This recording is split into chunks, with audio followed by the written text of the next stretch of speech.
मेरे प्रिय भाइयों एवं बहनों, सब प्रेम मिलन व नमस्ते। आज मैं लेकर आई हूँ पितृपक्ष में अगर आप ये कहानी सुनेंगे तो आपका कल्याण होगा। चलिए सुनाते हैं।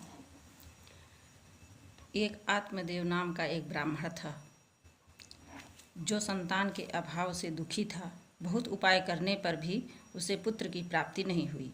एक दिन उसे एक संत मिल गए। संत को देखकर आत्मदेव उनके चरणों पर गिर पड़ा और दुखी होकर अपनी अभिलाषा व्यक्त कर दिया।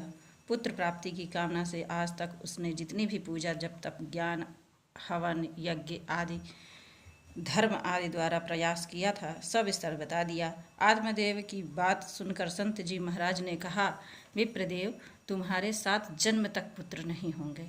इतना सुनते ही आत्मदेव धरती पर अचेत गिर पड़ा। संत बड़े दयालु और उदार थे। वे थोड़ी देर तक ब्राह्मण को देखते रहे और ब्राह्मण को के होश आने पर उन्होंने अपनी झोली से एक फल निकाला। उस ब्राह्मण को देते हुए बोले, जाओ इसे अपनी स्त्री को खिला देना। इससे एक पुत्र के जन्म होगा। यह सुनकर ब्राह्मण अति प्रसन्न होकर अपने घर वापस चला गया। उसकी स्त्री बड़ी उल्टा थी। वह नितांत कलह प्रिया करती थी। उसको कलह ही प्रिय था। अपने पति की बात को न मानने वाली थी। घर पहुंचकर आत्मदेव ने अपने झोले से वह फल निकालकर अपनी पत्नी को दे यह कहा, यह फल एक संत का दिया हुआ प्रसाद है, इसे खा लो, इससे तुम्हें पुत्रोत्पत्ति होगी। इतना कहकर आत्मदेव बाहर चले गए। थोड़ी देर में आत्मदेव की पत्नी की सगी बहन आ गई। उसे देखकर उसने अपने पति की बात बता दी। उसकी बहन ने भी उसे वह फल खाने को कहा, किंतु उसने कहा, नहीं, हमारे पुत्र न हो तभी ठीक है। तब उसकी बहन ने, अच्छा, हमारे उदर में भी गर्भ है, तुम अपने पति से बता दो, जब हमारे पुत्र होगा तो हम तुम्हारे घर आ जाएंगे, इसे कोई जानेगा भी नहीं। उसने अपनी बहन को सलाह मान ली और संत द्वारा दिए गए फल को उसने अपने गाय को खिला दी। कुछ दिन बीतने के बाद सब समय पूरा होने लगा। तब आत्मदेव ने बताया कि आज पुत्र का जन्म होगा और उधर अपनी बहन के पति को कुछ रुपया पैसा देकर बहन को अपने घर बुला लिया। थोड़े देर में पुत्र पैदा हो गया और तुरंत उसने उस पुत्र को अपनी बहन को सौंप दिया। उधर संत द्वारा दिया गया फल खाकर गाय भी गर्भवती थी और ठीक उसी समय उसके भी मनुष्य के रूप में उसका बच्चा पैदा हुआ।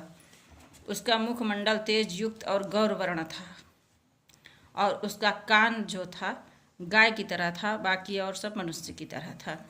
इसलिए उसका आत्मदेव गौकर्ण नाम रखे।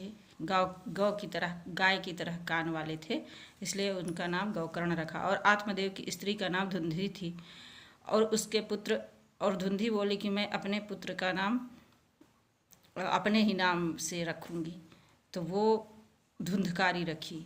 तो उसके पुत्र का नाम धुंधकारी पड़ गया। धीरे धीरे कुछ समय बाद वे दोनों बड़े हो गए। धुंधकारी पड़ोसियों से लड़ाई झगड़ा करता और गाली देता, शराब जुआ चोरी आदि सभी दुष्कर्म करता, किंतु गोकर्ण सौम्य सुंदर व चरित्रवान साधु वृत्ति का था। यह देखकर आत्मदेव को बड़ी चिंता हुई। आगे चलकर धुंधकारी अपने पिता आत्मदेव को भी मारना पीटना प्रारंभ कर दिया। तब आत्मदेव दुखी होकर गोकर्ण से बोले, बेटा क्या करूं? गोकर्ण ने पिता को सलाह दी कि आप वन में जाकर संन्यास ले लें और विरक्त भाव से भगवत भजन करें। उस समय आत्मदेव 60 वर्ष से ऊपर के थे। आत्मदेव ने गोकर्ण की राय मान ली और घनघोर जंगल में जाकर विरक्त हो संन्यास ग्रहण कर भजन करने लगे। इधर धुंधकारी ने एक दिन अपने माता को मारा, बहुत मारा। कुएं में गिरने से उसकी माता की मृत्यु हो गई। अब तो धुंधकारी घर की सारी संपत्ति का अकेले मालिक बन बैठा। गोकर्ण जल्दी घर आते नहीं थे। वे तीर्थों में भ्रमण करते थे। कुछ समय बाद धुंधकारी 4 वैश्यों को घर में बुलाकर अपनी पत्नी के रूप में रख लिया। उनके आभूषण व वस्त्र, खाने पीने आदि की व्यवस्था व चोरी करके पूरा करता।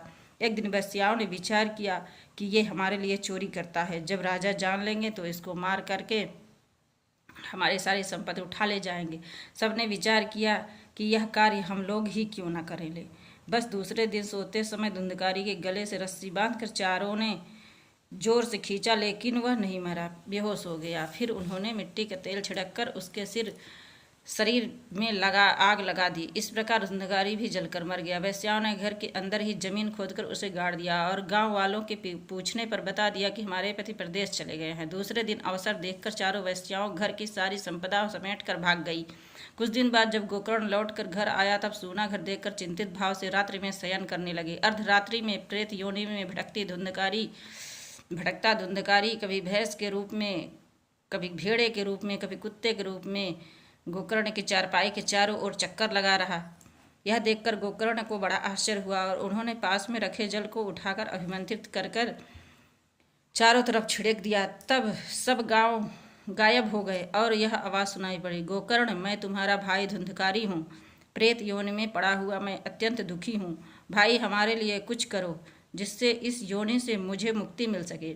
सुबह होते ही गोकर्ण उठकर नित्य क्रम से निर्वृत्त हो उसे प्रेतात्मा के उद्धार के लिए गया। काशी, प्रयाग सभी तीर्थों में जाकर पिंड दान किया। गरुड़ पुराण सुनकर अन्न दान, वस्त्र दान आज सब कुछ करके जब घर वापस लौटे तो धुंधकारी की वही दशा थी। वह प्रेत योनि में ही भटक रहा था। तब तो गोकर्ण के आश्चर्य का ठिकाना न रहा। उसने विचार किया कि प्रेतात्मा की मुक्ति के लिए ही पिंड दान किया जाता है, किंतु इतना सब कुछ करने पर भी मुझे छुटकारा नहीं मिला। इनका। इस प्रकार चिंताग्रस्त गोकर्ण ने संतों एवं विद्वानों को बुलाकर सारी घटना बताई। गोकर्ण की बात सुनकर सब चकित रह गए और निरुपाय से सब अपने घर चले गए। गोकर्ण असहाय हो भुवन भास्कर भगवान सूर्य की आराधना करने लगे।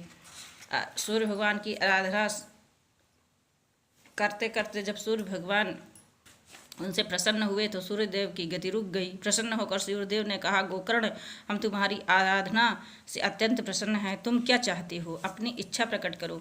उपयुक्त समय जानकर गोकर्ण ने धुंधकारी की सारी कथा व्यथा व्यक्त कर दी। यह सुनकर भगवान सूर्य ने गोकर्ण से कहा, गोकर्ण, तुम धर्मात्मा हो, इसे श्रीमद् भागवत की कथा सुनाओ, इसी से यह प्रेत योनि से मुक्ति हो जाएगा। सूर्य भगवान ने स्पष्ट शब्दों में कहा है कि इसे श्रीमद् भागवत की कथा सप्ताह का श्रवण कराने से मुक्ति हो जाएगी। यह बात वहां उपस्थित सभी लोगों ने सुनी। गोकर्ण तुरंत सूर्य भगवान के आदेश का पालन करते हुए धुंधकारी को श्रद्धा एवं नियम पूर्वक श्रीमद् भागवत की कथा सुनाना प्रारंभ कर दिया। यह कथा सुनने के लिए अन्य लोग भी श्रद्धापूर्वक नियमित आने लगे।